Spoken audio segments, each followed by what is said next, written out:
200 కోట్ల రూపాయలు వెచ్చించామని చెప్పడం విశేషం. మంచి ఫ్యామిలీ నుంచి తొలిసారిగా భారీ బడ్జెట్తో కన్నప్ప చిత్రం రూపుదిద్దుకోవడం చాలామందిని ఆశ్చర్యపరిచింది. ఇన్నాళ్లుగా ఇంత సాహసం చేయని మోహన్ బాబు ఒకేసారి భారీ బడ్జెట్ చిత్రాన్ని నిర్మించడం ఏంటని చర్చలు కూడా సాగాయి. ఈ సినిమాకి ఖర్చు పెట్టిన ప్రతి రూపాయి తమ కష్టార్జితమని, బ్యాంక్ లోన్ తీసుకున్నామని ఇప్పటికీ మంచి విష్ణు వివరణ ఇచ్చారు. కానీ కొంతమంది మాత్రం అది బ్లాక్ మనీ అంటూ మంచి మోహన్ బాబు ఫ్యామిలీపై చెడుగా ప్రచారం చేశారు.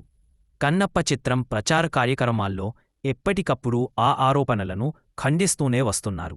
ఇక తాజాగా మంచి మోహన్ బాబు న్యూజిలాండ్లో 7,000 ఎకరాలు కొనుగోలు చేశానని చెప్పిన వీడియో ఒకటి సోషల్ మీడియాలో వైరల్గా మారింది. అందులో మోహన్ బాబు మాట్లాడుతూ please like, share and subscribe. పూర్తి వార్తలు కోసం కింద ఉన్న లింక్ని ప్రెస్ చేసి వినండి.